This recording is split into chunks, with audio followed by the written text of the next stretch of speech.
This podcast is a member of the Place to Be Nation family. Visit us at placetobenation.com, the only place to be in your pop culture world. Binge, please. Binge. Binge, please. Binge. Place to Be Nation Pop. Welcome back to Binge, Please. This is episode 2. I'm your host, Todd Weber, and the powers that be have decided that we are going to do more Binge, Please shows. I didn't get canceled after the first one, despite being a solo podcast. How are you? Thank you for checking out my show. Binge, Please is a show that talks about streaming television. You know, Netflix, Amazon Prime, Hulu, and the like. Chances are, if you are listening to a podcast, you're probably hip and cool enough to be streaming TV somehow, somewhere. So this show applies to you.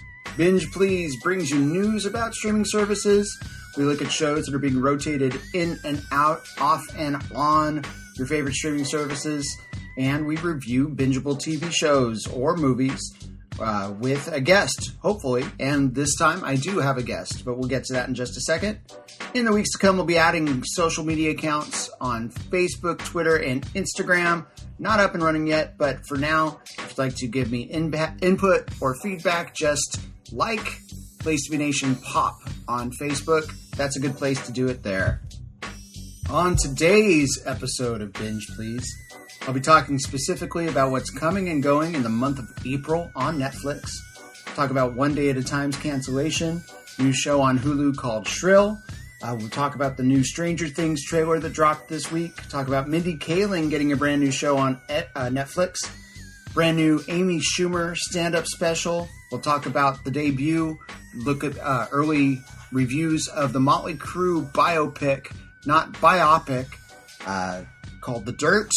We'll also talk about the dropping of the new season of The O. Talk about The Inventor on HBO, show I saw not long ago. Talk about Leaving Neverland and Vice News Tonight. We will also be welcoming our first guest to talk about Abducted in Plain Sight. That guest is Place to Be Nation Original, Mr. Jordan Duncan. But first, here's what's coming and going in the month of April on Netflix.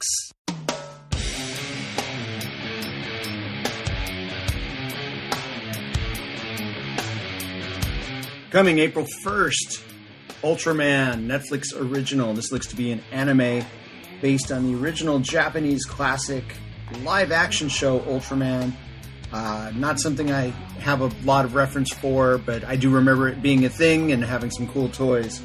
Also, April 1st, Across the Line, the Woodward Bernstein, Robert Redford, and Dustin Hoffman film All the President's Men, timely. Bonnie and Clyde from 1967, Warren Beatty, Faye Dunaway, and Deliverance is coming out April 1st as well. Nick Duke, favorite film. Divine Secrets of the Ya-Ya Sisterhood, less said the better. Evolution, Freddy vs. Jason, hello Jason Sherman. Friday the 13th from 2009 will be there. I Am Legend, Will Smith. Lakeview Terrace, Monster House, Obsessed, Penelope, Stoner Classic, Pineapple Express, Pokemon, the series, Sun and Moon, Season 2, P.S. I Love You, Snatch, Brad Pitt, doing an indecipherable accent, Spy Kids, something my kids watched way too much, and you want to see some bad special effects and a bad story and a bad everything, Spy Kids is for you. But, it probably, if you're a child or my kids, they liked it, it had its purpose. Shark Boy and Lava Girl was another one of those great ones. Texas Chainsaw Massacre 3D also that day. Probably not in 3D, but you get the picture. The Bone Collector. The Fifth Element, Bruce Willis. Mila Jovovich. There we go. The Golden Compass. Sisterhood of the Traveling Pants 1 and 2. And Tom Cruise Valkyrie. That's just April Fool's Day. Wow. April 2nd. Kevin Hart has a brand new comedy special called Irresponsible coming. April 3rd, Susanna, Buried Alive. I don't know what that is. Is it Susanna Hoffs from the Bengals? Buried Alive? I don't think so, but she could use her eternal flame to keep her lit. April 5th, the return of Chilling Adventures of Sabrina. Season 2.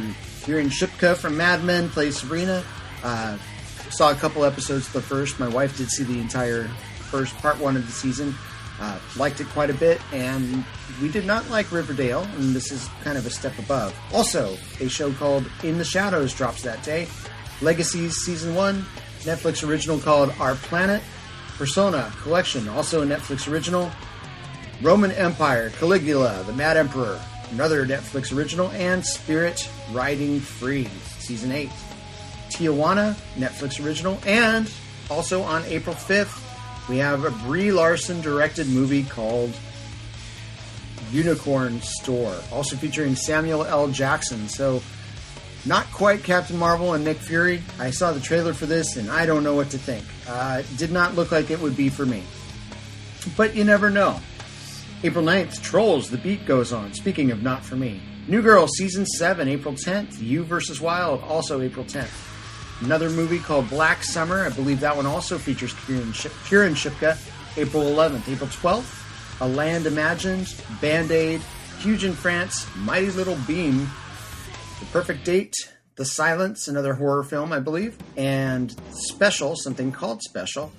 Who Would You Take to a Deserted Island? That looks to be a reality show, Netflix original.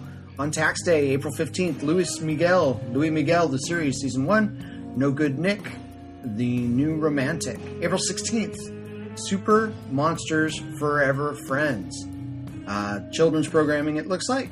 April 18th, My First Love. April 19th, A Fortunate Man.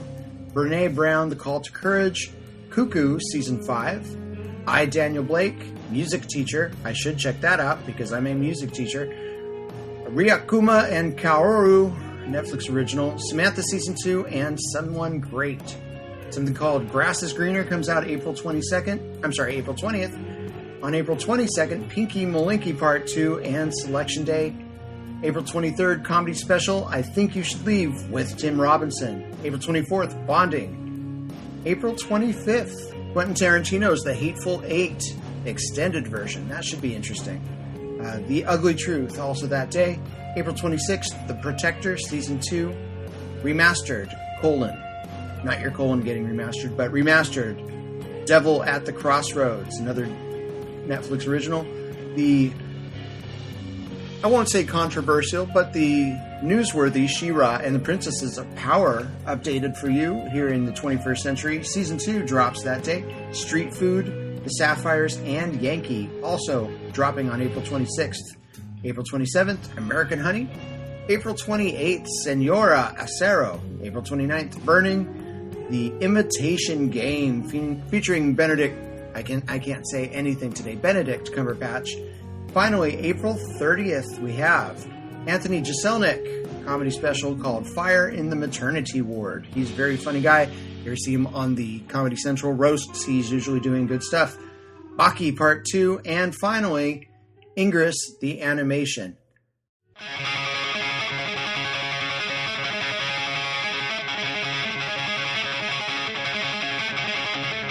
Here we go. We're leaving Netflix in April. April 1st, we are losing American Pie, featuring the best actor in America, Chris Klein, among others. Billy Madison from Adam Sandler is leaving that day. Interesting that Billy Madison from Happy Madison Production Company is leaving because Adam has a contract with Netflix, so I'm kind of curious to see what's going on there. Maybe it's just they don't have the full rights to it. Blue Mountain State, seasons 1 through 3 is going. And get ready for a list of many James Bond films leaving Netflix service. Of course, they may be available on Hulu. They may be going to Amazon Prime, but if you only have Netflix, you're losing out.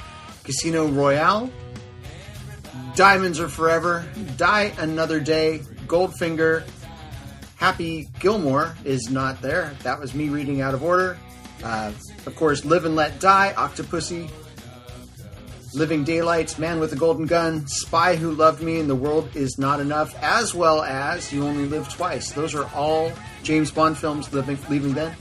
Happy Gilmore, also leaving that day. Happy Feet, Heat, the Michael Mann classic, LA Confidential, one of my favorite films. Also losing Luther Idris Elba, one of the fantastic BBC series you can find on Netflix. Hopefully that will still be around on Amazon Prime or Hulu.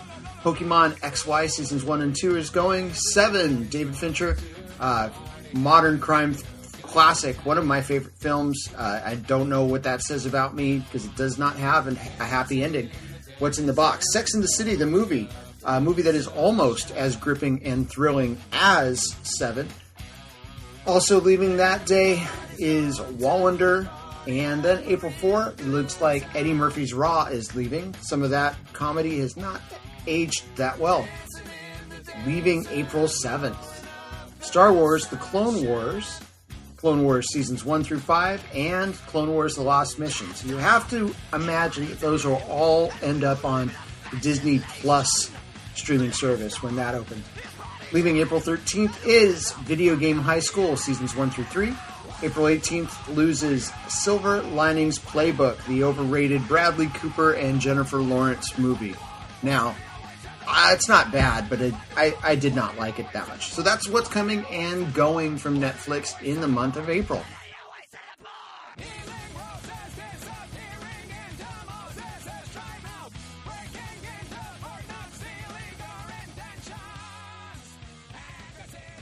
Something that's new on my queue to watch soon is a show from A.D. Bryant, current Saturday Night Live cast member, actress, comedian. She is doing a show on Hulu called Shrill, and I'm going to be checking that out very soon. I've added it to my queue, but I have not seen it yet. So if you've already seen Shrill, let me know your thoughts. Let me know if you think it would be something I would like. I'm going to at least check it out, but it has not been something I've been able to get to. This was a rough week. Still behind on my CW shows and all the things. I've got 2 episodes of This Is Us in the can to watch.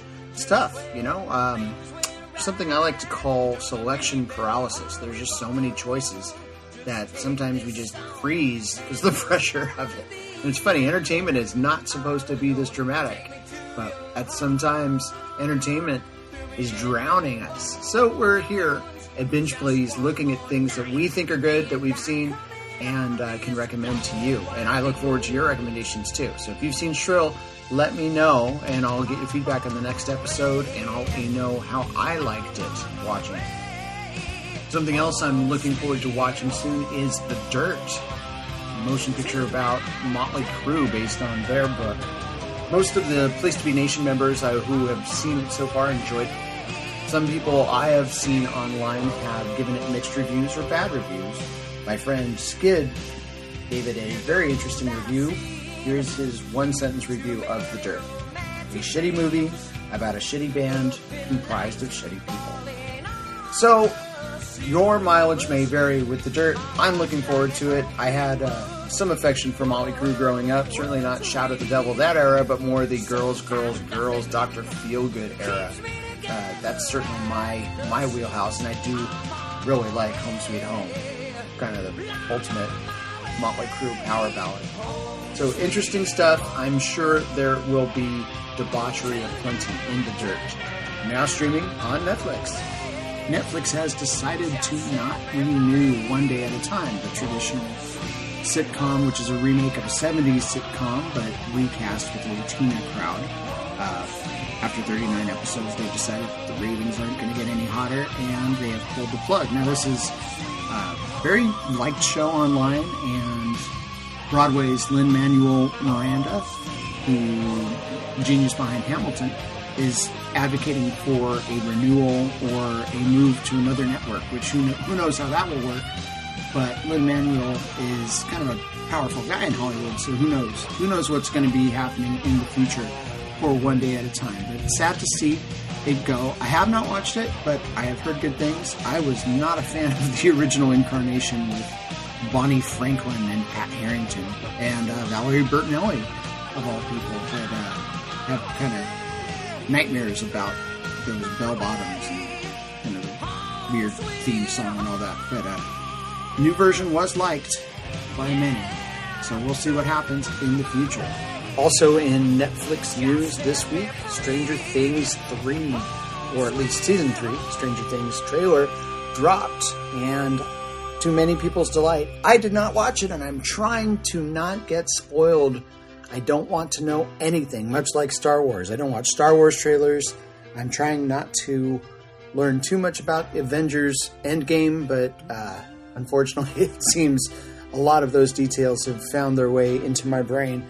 I am going to wait until July 4th when Stranger Things Season 3 drops on Netflix.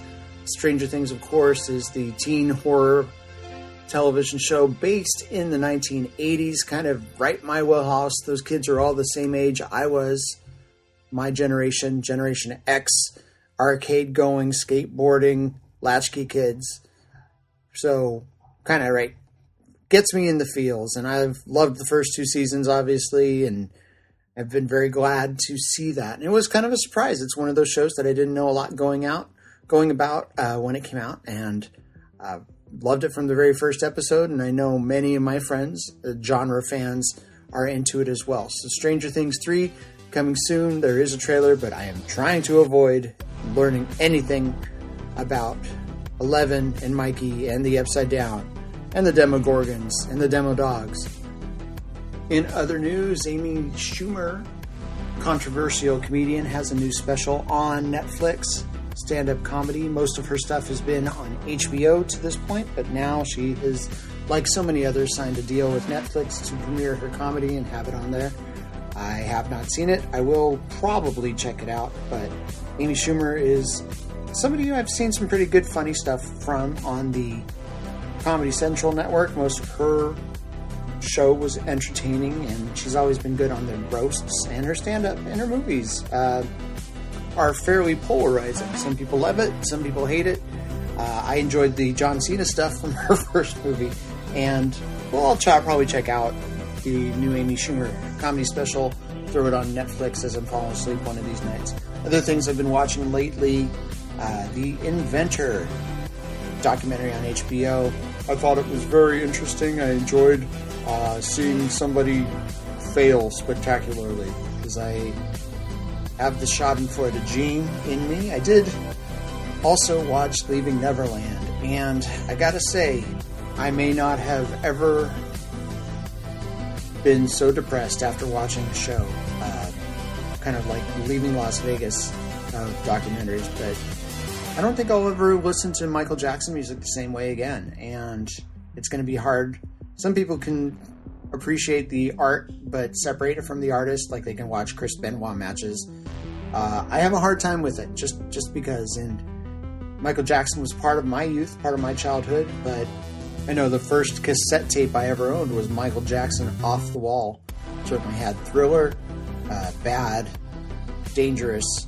Was a big Michael Jackson fan, watched all the videos, watched Thriller in school, of all places. We had a special assembly and they showed Thriller to us. That was something. But hearing the stories of the two boys, Wade and Jimmy, and then the interview special with Oprah afterwards, these are haunted men. And I know you have to decide for yourself, but I've certainly decided, and it's going to affect the way I think about Michael Jackson and his music for all of my life. So enough about Leaving Neverland.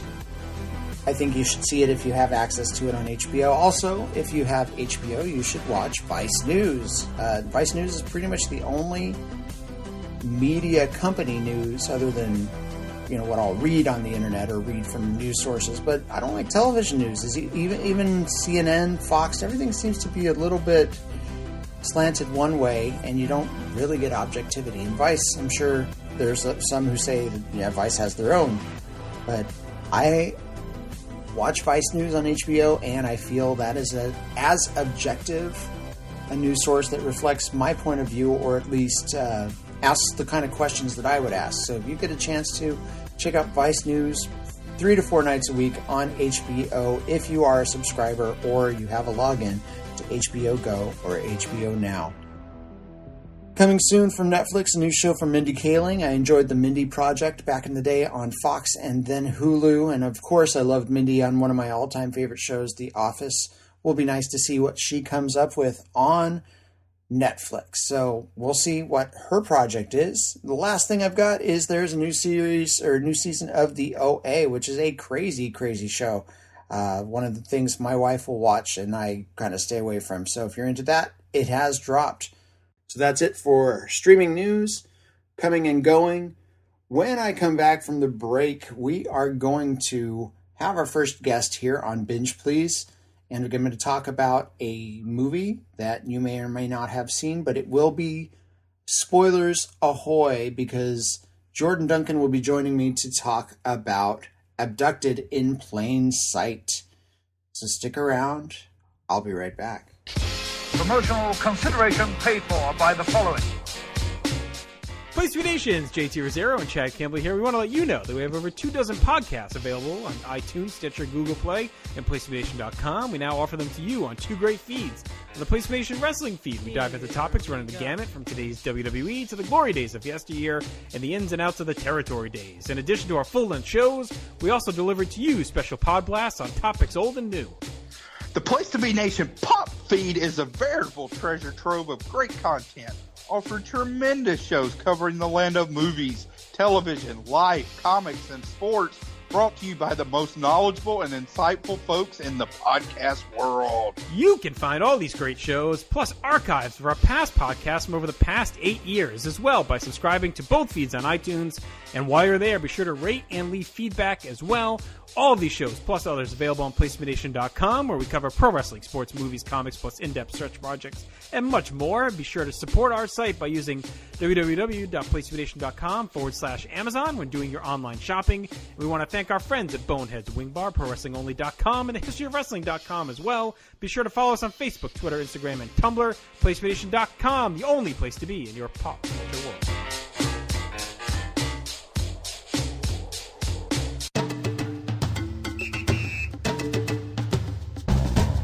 Sometimes I dream That heals me. got to see that's how I dream to be. I dream I move, I move, I dream I groove, like Mike. If I could be like Mike, I wanna be like Mike. Like Mike, if I could be like Mike, be like Mike. Be like Mike, oh, be like Mike. Yeah, I try, just need to fly. just one day if I could be that way. I dream I move, Dream I groove, like Mike. If I could be like Mike, I wanna be like Mike. Like Mike, if I could be like Mike, oh, be like Mike. Like Mike, if I could be like Mike. Hey, welcome back to the Binge Please podcast. This is Todd Weber on Place to Be Nation Pop. Hope you enjoyed that station break where we heard about both our feeds here on Place to Be Nation, the Place to Be Nation wrestling feed and the Pop feed. We did have another busy week on the Pop feed. Pop feed is fire. Newest Hard Traveling Fanboys episode, My Charges. Greg and Nick went off the page. They checked out Marvel Rising Secret Warriors animated film featuring Miss Marvel and Captain Marvel. NBA Teen Boys, they gave us a quick hit preview of March Madness. This is the first weekend of the tournament, and it's crazy. My bracket is busted. Jason Sherman and David Sunday had a new Sunday Groove come out, and they looked at albums from 98 to 2003. Andy Atherton, Scott Criscolo, J. Arsenio D'Amato, and the Dr. G. They continued their trek through time with a brand new year in pop. They reviewed 1974 when I was 2 years old and Super Friends was coming on for the first time. Ben Morse, that is a very good podcaster. He is a former Marvel employee and current professor at UNLV. He hosted Marvel Age Masterclass, talked about 1969 Part 2, and he had me on it. Also, talking about me, I had another show, the return of Conversation Comics, talking about the Uncanny X-Men, John Byrne and Chris Claremont era in the late 70s and early 1980s, talking about Dark Phoenix. That show's been off for a while and brought it back. So lucky you got 3 episodes of me, actually 4 if you count Marvel Age Masterclass, 4 Todd Weber podcasts in 2 weeks. Yikes. That's pretty good. I'm almost to Atherton Smith levels there. Over on Wrestling Feed on PTBN, we had the Mothership, the Place to Be podcast. Speaking of Jennifer Smith, she guest starred with JT and Scott, and they looked at Madison Square Garden house show in February 1989. Justin, JT, I did it again, and Chad, they have a brand new Wrestling Warzone podcast talking about Christmas night in 1995, featuring the Nature Boy Ric Flair versus Macho Man Randy Savage. Speaking of Ric Flair, he is the subject of Talkin' WCW episode number 3, where Tim Capel, my partner on Conversation Comics, Greg Phillips from the Heart Traveling Fanboys, and the twice aforementioned Jennifer Smith talk about 3 matches from Ric Flair's catalog. Keep checking in with our PTBN Greatest Candy Tournament. Like it on Facebook. Make votes. We are getting through the round of 16, or we're getting down to the round of 16. And we started out March 10th. I'm still pulling for Reese's. I had a tremendous candy bar today. I don't eat a lot of candy, but I did. It was called a Reese's Outrageous, when it featured little Reese's Pieces inside. So it was like a chocolate bar, caramel, and then Reese's Pieces, mini ones. It was fantastic. So I encourage you to check that out. All right, lots of great stuff happening on Place to Be Nation, both our feeds. Now it's time for me to bring on my first guest. I am welcoming Jordan Duncan to talk about Abducted in Plain Sight, a movie on Netflix, but there will be spoilers, so you have been warned. Consider yourself warned. If you've seen it, you know what I'm talking about. If you haven't seen it and you just are curious, listen on, but we do spoil some of the crazy twists that you're going to find out about on this show. So on to the review. We are here talking with Jordan Duncan. Jordan is the host of the Saved by the Bell cast here on Place to Be Nation Pup. He's also the former host of the former show Rank and File. And are there any other podcasts you've done PTBN Play, talking about video games with Brad.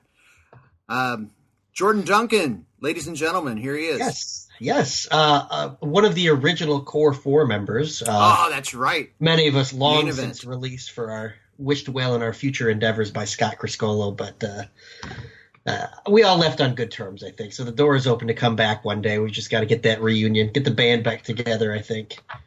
Yeah, it would require the early days of that show, of Main Event, and you and Ben and Andrew Reish. Yep. Along with Steve, who's still there. Steve Willie, the only Core 4 member who was not dismissed summarily. Yeah, well, Ben's moving all over the country. Andrew's talking basketball, and I'm the lazy one. So I'm the Kevin Nash of the group, I guess. I'm from Michigan, and I'm not known for my work ethic. So you've certainly got the Kevin Nash hair working for you. Yeah, maybe the direct opposite of that. So we are here to talk about a show, actually a movie documentary, that is available on Netflix. And even though it wasn't an original Netflix film, it was purchased by Netflix, and most everybody who has seen it on Netflix. I didn't. Yeah. This movie, Abducted in Plain Sight, didn't register with me when it came out in 2017, but I don't, see a lot of theatrical documentaries anymore. Sure. So when it came out or was put on Netflix, how did you hear about it? Was there an online buzz? Yeah, social media, probably Facebook friends. I saw people mentioning it, and I'm a little angry that they didn't give any details, because I would have liked to known a little bit about what I was getting myself into. Just kind of the usual, you have to watch this movie.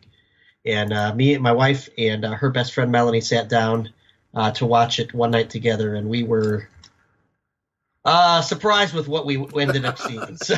Yes. Yeah, I think every parent should watch it, certainly. Oh, absolutely. One time. But we're going to go through, and you're not going to believe how naive the parents of this girl are or were in the 1970s. But this tells the story of Jan Broberg, who was a teenager in 1970s Idaho from a Mormon family. small community, who had a next door neighbor who was increasingly involved in her life. And have you ever had a next door neighbor who was on a first name basis with you, would come over, socialize, stay in your bed with you, that kind of thing? Growing up, our neighbors were kind to me and my brother and my sister. Our direct neighbor was Art, staying across the street. I was the paper boy, and he would give me like candy bars. But we didn't have any sleepovers. So, it didn't get much beyond like on Halloween, we got extra candy because we lived next door. So, right. Safe neighbors. I guess the closest thing for me is when my parents divorced and my mom rented an apartment in a neighboring community, another suburb of Sacramento, and our next door neighbor was a man named Kiki, who kind of looked like, I don't know, like he looked like Jose Feliciano meets the Village People. And every time he'd see us, my brother and I, he would give us $1 or $2, just like, here you go, kid. And then eventually my mom would say to us, don't take his money, just tell him no. Yeah, we did have a weird situation like that once. It was actually a Sunday school teacher at our church. He taught like the boys class. His name was Terry Jewell. And believe it or not, before we got out here today, I Googled his name and typed sex offender to see if anything ever happened there. And there's a couple Terry Jewells out there, but he taught like the boys class. And how it all went down was he had some sort of contest where whichever one of us won, he would take us to McDonald's. And like 3 kids tied, so we all wanted to go together, and he got really angry and said, no, we're going one at a time. Oh, geez. And our parents got word of that. There was a sit-down meeting without us there, and Terry was no longer at the church after that. So, wow, yeah, your dad had to lay the smack down. Yeah, like most parents probably should do, which makes this movie startling in comparison. It is, yeah. Actually, there is a sex offender story. I don't mean to make light of it. From my church, my growing up church, the church I was confirmed in, where my father worked as an organist, and the husband of the lady, the superintendent of the Sunday school, was busted for Santa Clausing these kids. He was a Santa Claus impersonator at the mall, and he was arrested for molesting. And apparently this had gone on for years and years, and there are all kinds of stories. The daughters were creepy, and I this is some oogie stuff talking about how close these things were to me. Apparently, it was he preferred little girls, and it's just so gross to think about nowadays. It really is. He was put away for life, and I believe he died in jail. So we are looking at the story of this family, the Broberg family, Idaho, suburbia, small town actually. And they were Mormon. So I'm not a Mormon basher. Mormons are great people. I've dated a couple Mormon girls in my life. When my parents split, my mom married a guy who worked in Salt Lake City. So I was a little closer to the Mormon church in the early 80s and interacting with them. And so I think that has to be looked at as part of the naivete of this family. Definitely. But it just still rings, oh my gosh, this is so ridiculous. How you would ever let this creepy next door neighbor who, his name was Robert, what was his last name? Robert. I just call him B. B is what we'll call him, because he was also. Berchtold. That's right. Berchtold or Berchtold?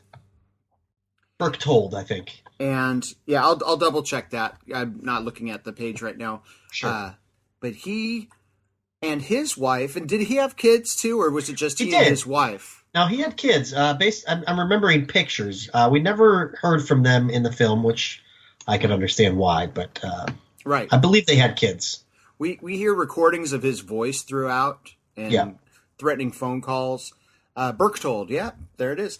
He was maybe a little younger than this couple that he preyed upon. And his wife was kind of a non-entity in the film, but you have to think that she was in on it, at least for part of it. And I'm sure there's an interesting story there. But he targeted and summarily groomed this woman, Jan, and kind of separated her from her family over time, preyed upon her, and eventually molested her and then kidnapped her twice, which is just twice. Yeah. Once is enough. Twice. Yeah. Twice is pretty ridiculous. And during the kidnappings, kept in contact with the parents. Yes. Like with phone calls and such. Yeah. Generally in kidnapping stories, they're gone without a trace and hasta la vista. But no, he was. It's though he said he was taking her on a trip and they were fine with it at first. Is that what I recall? Yeah, I want to say they were going horseback riding. Is that what the story was? I think so, yeah. And then they transferred to his motorhome. Yep. So again, don't trust anyone who has a motorhome ever. My grandparents had a motorhome and followed sprint car racing all across America. But B had a motorhome and he took Jan down to Mexico and was going to marry her there. And that's where the molestation parts begin. At 12 years old, yeah. And she was 12. And he had known her for years, but had been working on her and eventually turned her against her family at this point. And the creepiest part of the film, we should talk about how the movie uses some home footage and a lot of pictures, but they also reenact with actors. Yeah. Imagine that being your big role that you had. But I think the first major development in the way the story unfolds, because they go back and forth, and you hear things that happened earlier chronologically later in the film, if that makes sense. Yeah, you get to see more of the whole story of how he was manipulating this family, sometimes literally. So, sorry for that one. It just spilled out. Sorry. Yeah. So Jan awakens in the motorhome at 12 years old in restraints, and there's a box that she doesn't recognize as a Radio Shack tape recorder, cassette recorder. And she hears, as she's kind of groggy, I believe she had been drugged too. Yeah, had to have been. Yeah. That. Oh no, that's right, because he would give her allergy pills. Yes. But... Speaking of cold season and allergies. Right. I don't think. Well, it was probably like Benadryl, and GHB. Yeah, that's my guess. Yeah, and she awakens in the middle of the night. She's restrained, hands and feet to the bed. Yep.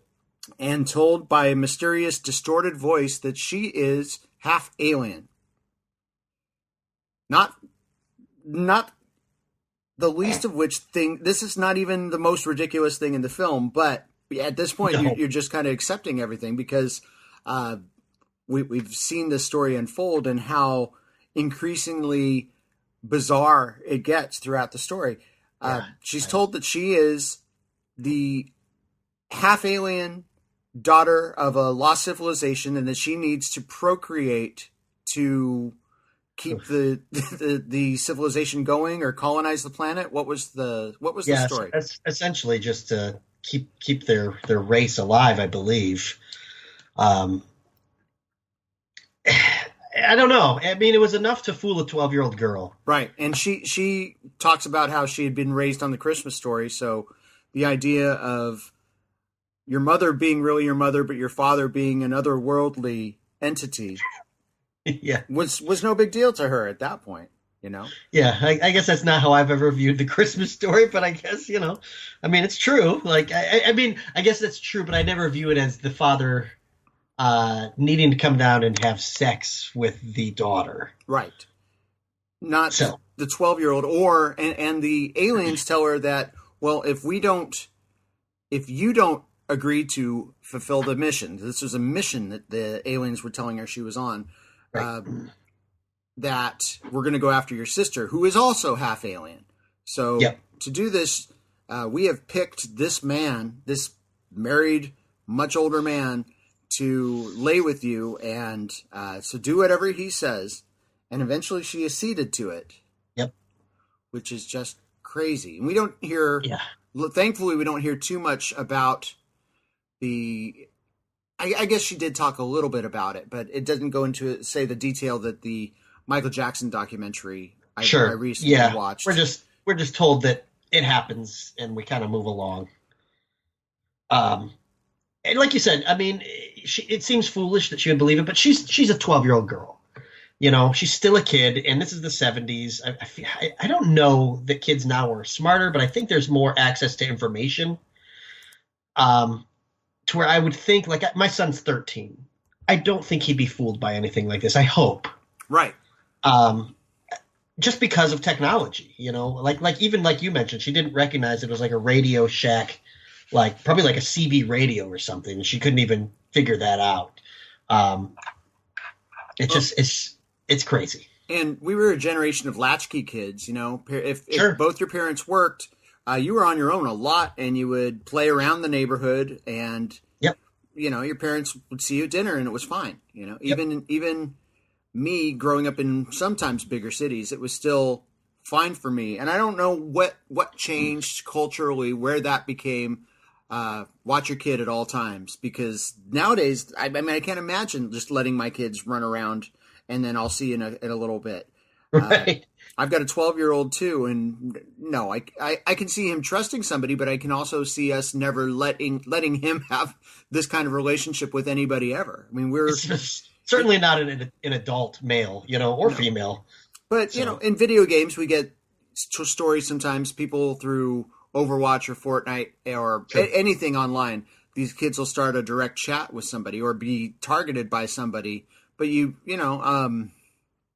only in the most extreme cases will it lead somewhere. So you have to really monitor it, but it's out there still. And even that's usually someone not connected with mom and dad. Right. Usually. Not being targeted and groomed, like you said earlier. Yeah. And this is something I've learned about last couple of these creepy documentaries is the grooming phenomenon, which I thought was something else. Grooming. I used to think grooming was changing the physical appearance of this person to match what you wanted, or you know, make a 12-year-old look older. That's what I thought it was. It's not turning the child against the parents and ingratiating yourself into their life. So Jan protects her sister, at least that's what she's describing it as, by having this relationship with B. And they're in Mexico. They've been gone for days and days. And how did they get back to the States? How did they get tracked down? Was it the FBI that found them? So I believe that B called to get permission to marry her. Did he not? That's right. He had to get consent to marry her. He actually called Jan's mom. Said, "Hey, we're in Mexico. Can I marry your child?" Jan's mom, Marianne, who we'll talk about more here. Oh yeah, I've got thoughts on Marianne. Yeah, I got thoughts on Bob and Marianne. Yeah, oh yeah, for sure. Yeah, and so that's the red flag that they hear. Like that's the one thing that sends them over the edge. That, oh no, this is not right. We've got to find our daughter. This is inappropriate all the way. Yeah, no, she can't get married. She could just spend weeks with him at a time. Like, you know, and even a culture that is fringe polygamy, you know, there's still the tie to polygamy that the Mormon Church has, or some of the fundamentalist groups of the Mormon Church have. So I never got the sense that B was all that well regarded in the Mormon community, or that Mormonism was a hugely important thing to him. I think it was just, but definitely to the family, they were all in. Oh, absolutely. And I think that's probably why he targeted that. I think there's a lot of people view like a religious type as, like we mentioned already, naive. And I think there's some truth with this family, more trusting than others, and more concerned with their image in their community, which does play a part in this story. It does. The father, Bob, had a successful flower shop that he ran, and that may come into play with some stereotypes later.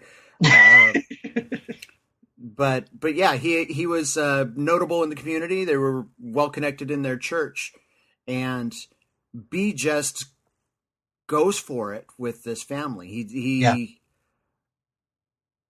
studies and spends time with them, and then he separates the mom and dad and works on them individually too. Yes, which is where I think this really takes a turn for the wild. Yeah. Not to say that the whole story itself isn't wild, but I've seen stories on abduction and kidnapping and things like that.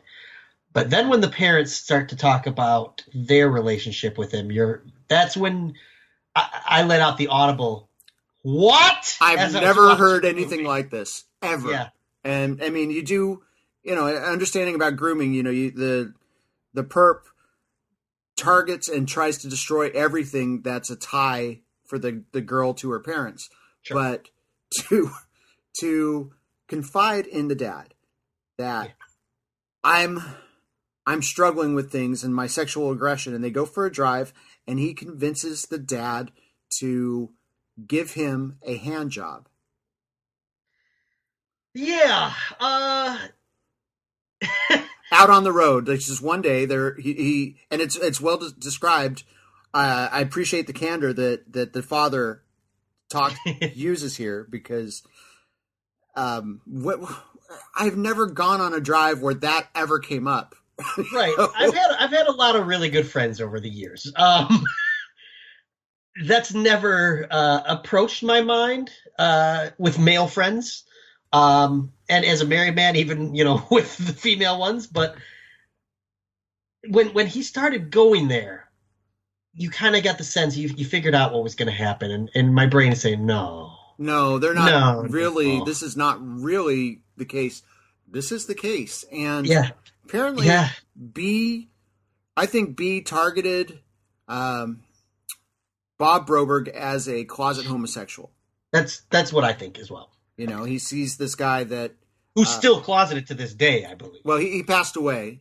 Yeah, but I mean, at the airing of the documentary and things like that. Yeah, well, I mean, and they stayed in the church. They reconciled their marriage. That they, and so I think, and it just all feels like he was a gay man living a straight man's life and wrestling with those urges. Right. In seeing that, and wanting to have a family, wanting to be a father. Sure. You don't see a lot of genuine chemistry or affection between Bob and his wife, Marianne. No. And B targets this and drives this wedge between them by seducing them each individually, just to erode the trust and to get to Jan, the ultimate goal of getting to Jan. And the FBI agent that they interview, and you just can't believe that the FBI didn't go after him right after as a full court press, like put away this guy for life after the first kidnapping. But they eventually got the charges dropped, which is amazing because the Brobergs wouldn't prosecute. Yep. They wouldn't, because of fear of these stories getting out and their reputation within the church and their community being ruined. Wow. So this B Berchtold is just amazing. This is a criminal mastermind. I mean, imagine if he had used his powers for good.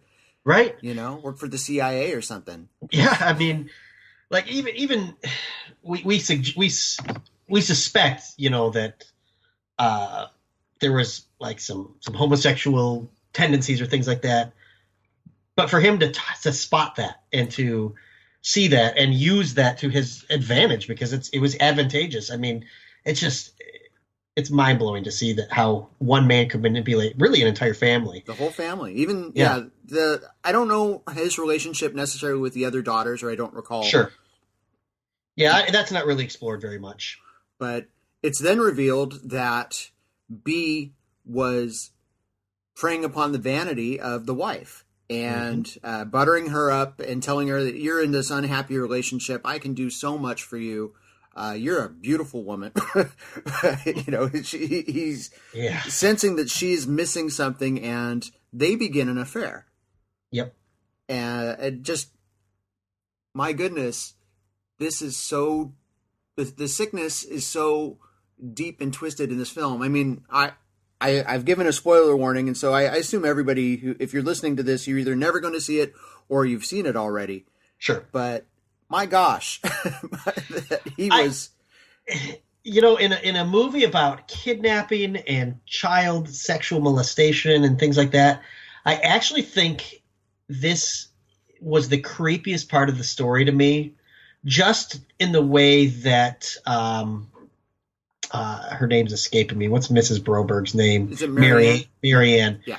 The way that she retold the story with like a smile on her face. With a little bit of joy. Like this was the happiest she had ever been in her life. She's finally found true, somebody who was really into her, and you can tell that she's got these suspicions about her husband as well. Right. To me, it's maybe the creepiest part of the whole movie that this woman just seemed, still to this day, as she recalls it. Like when Bob tells what he did, he's in tears. He's crying, and she just has this coy little smile, like, and then he took off my blouse, grin.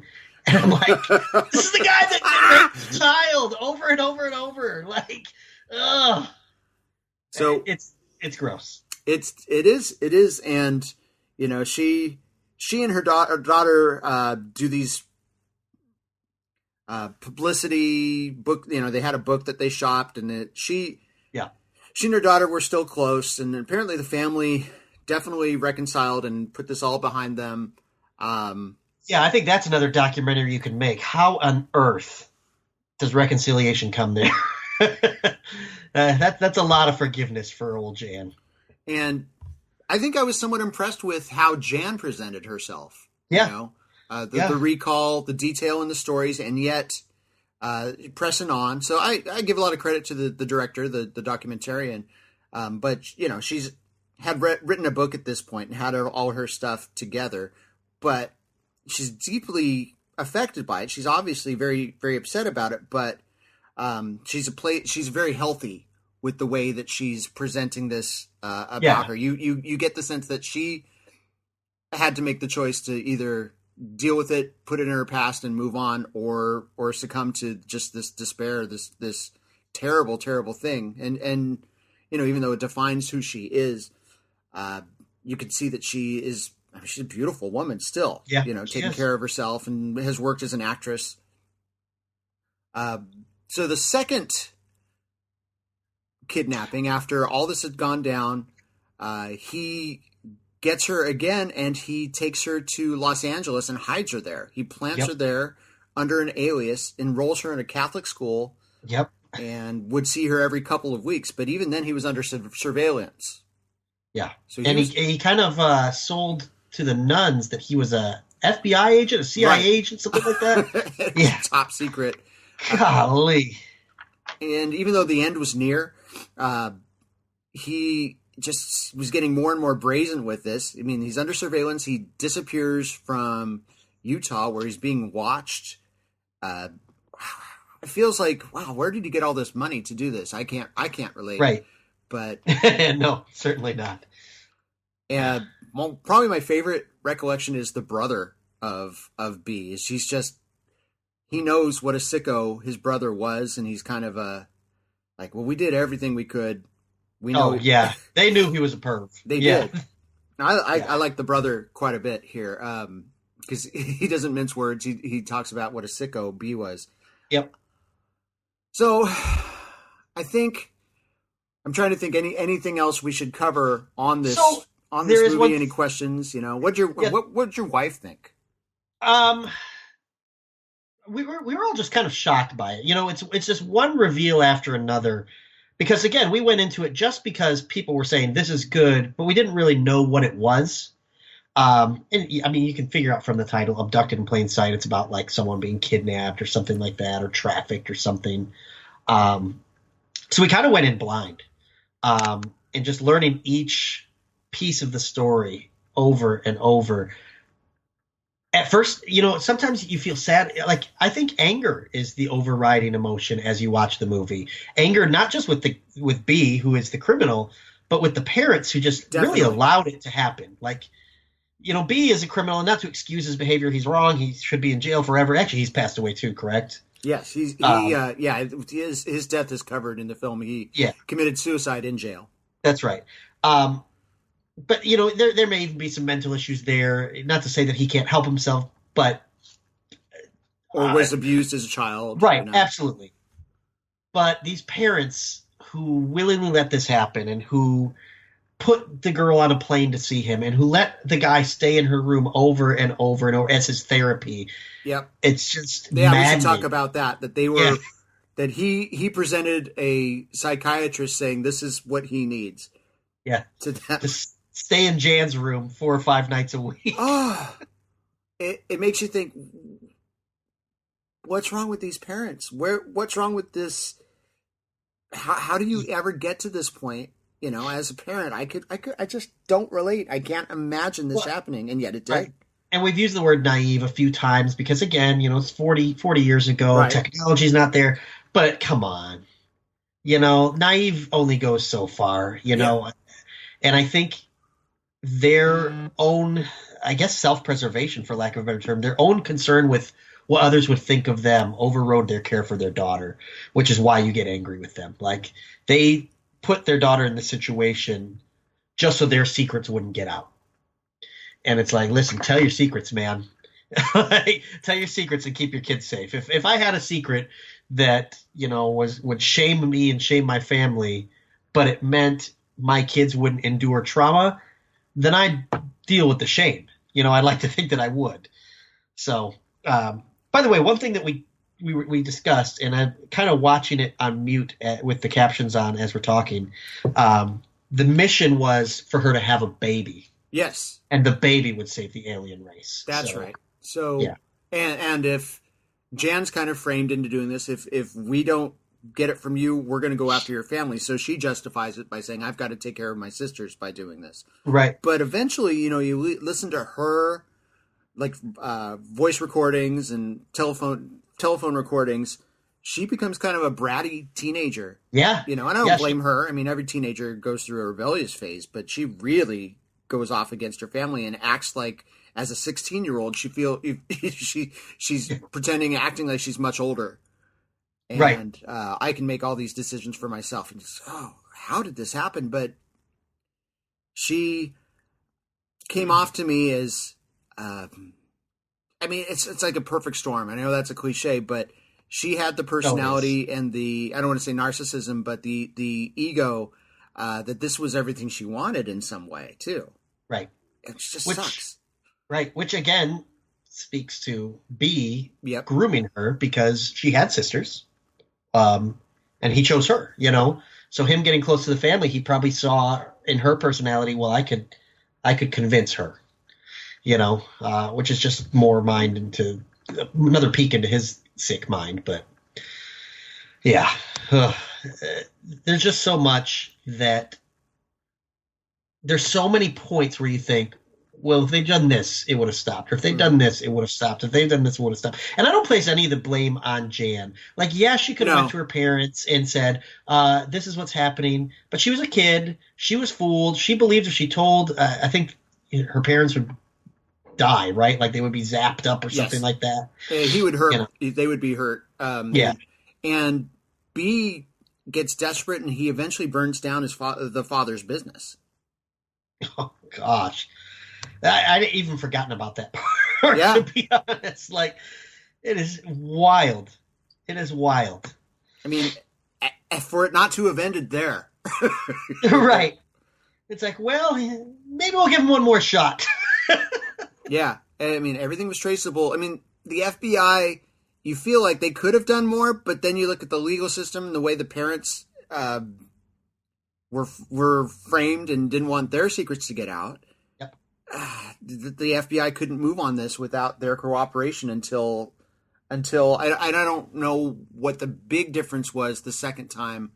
If the parent, you know, what if the parents had said, come out and said, we don't, they were still okay with it. I mean, at this point they knew that this was wrong and they were willing to be exposed, I think. Yeah. I don't remember his name, but the FBI agent that we hear from in this movie, I think is like our voice. Yeah, because you can just hear the disgust in his voice as he talks about this family, like just the shock as he reveals like things that they withheld and would refuse to do to help the investigation. Just so much. I know it's there's so much ooginess about the whole thing. Yeah, And I still think people should watch it, especially parents should watch it and just go, oh, absolutely. Man, we've come a long way. Yeah, we have, and that's my thought is, could something like this ever happen again? And the thought would be like, no, because like things that I've said, like technology and this and that. But as you mentioned, we still hear stories of kids being, what's the term? I don't know, catfish or something online, right. And you still see kids who are intelligent kids, who are mature kids falling for these things because they're kids.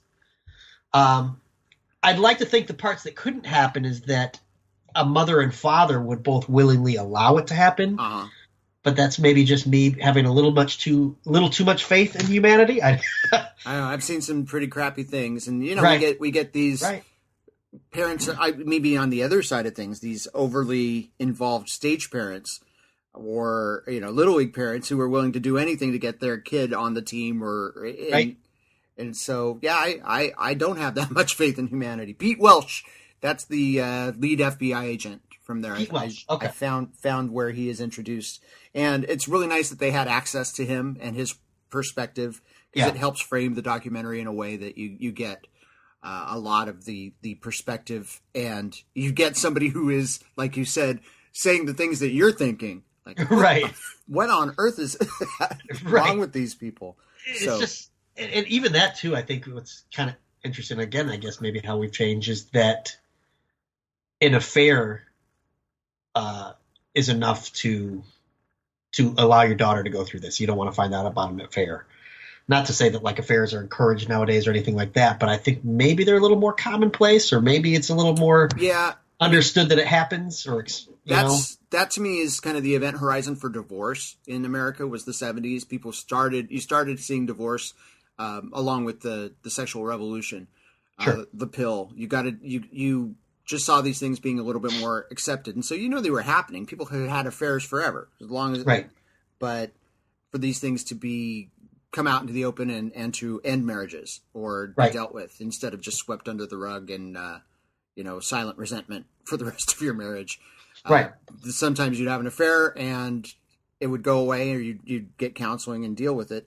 Other times, often in the 70s, when the divorce rates skyrocketed, people were say, "This, I'm just not happy. Screw my kids, screw my family. I'm blowing the whole thing up and starting over." Sure. And I do think, though, one thing I think is a little behind the times in most cultural things, it has always been the church. Now, I know they're part of the Mormon church, but as part of the Christian church, I think that divorce is, for a long time, was kind of looked at as, you don't do that. You put up with anything, which I don't think is a healthy way to view things. I don't think divorce is always the best option, but sometimes I think it's the necessary option, especially if one party involved or both are, being victimized or being abused or enduring things. And I wonder if that's part of it too. In the 70s in the Mormon church, I think especially, divorce was probably not even an option to them. Right. You'd get excommunicated, you'd be shunned. Right. It's still not that common as from what I know about Mormonism today. Right. But back then, it was very taboo. Oh, yeah. Almost as taboo as, driving your friend out on the road and jerking them off. Yeah. Which has become a meme, a great meme. Yeah, what's the most you've ever done for a friend? You just have to. We see a still picture of Bob. Hands folded across his lap. Yeah. Yep. So, oh, God. All right. Well, I've enjoyed talking about this uncomfortable subject with you, Jordan. Again, recommendation if people have seen it. Absolutely. Convince other people to see it, because raises important issues. It does. Yeah. I mean, we kind of like joke about it, but I think it is important to watch, to see what people are capable of, and to see the repercussions that you have for hanging on to your own personal vanity or personal beliefs. Especially as a parent, you kind of have to sacrifice that sometimes. So we've enjoyed talking about it. Where can people track you down besides your podcasts? Well, I'm going to be moving to Idaho soon. I got a friend Nice. who's opening a flower shop. Very Yes, good. I'll give him a hand. Oh, geez. Well played. No, you can find me on Twitter. Let me see what my Twitter handle is. I believe I'm MStarJD. MStarJD. MSTARJD. You can find me on there. Facebook, I probably won't add you unless I already know you, so don't bother with that. But yeah, our Saved by the Bell podcast is coming back. We've only done one episode, and we had to go on hiatus for some things, but Aaron and I are in the works. I've forced him to watch a second episode, and we'll be back for some more rage there. This would be a very special episode of Saved by the Bell, wouldn't you say? Yeah, absolutely. Yeah, B could be Belding. He could. B? Mr. It's your B. Belding, you know? Mr. Belding's Secret Life. I think we've just figured something out. Oh. Well, we did talk about in the first episode how there's a lost first season where Zach and Lisa and Screech, I think, all were living in Indiana, and then the second season they're in California, and for some reason Mr. Belding was their principal in both states, so he's following them across the country. The things that we would not allow on our TV these days, like that would make no sense, but... Yeah. It would be raked across the coals for that. The show got retooled. What a remarkable coincidence that Belding... See, we're writing fanfic now to explain it away, how that all happened in continuity. Right. I have to confess, Saved by the Bell is... I'm a little old for it. It was not in my cultural blind spot. I mean, it is in my cultural blind spot, early 90s. But I did listen to that first episode. Very enjoyable, and I look forward to more. Thank you. So, yeah, I look forward to listening to some more Binge, Please. Thank you. Yeah, thanks for being my first ever guest here on Binge, Please. I'll be back in a couple weeks to talk more stuff about streaming TV, streaming cable services, shows, movies, things you can only watch on streaming. I will be revealing my next guest very soon, but thanks for joining us here on the latest episode of Binge, Please, only on Place to Be Nation Pop.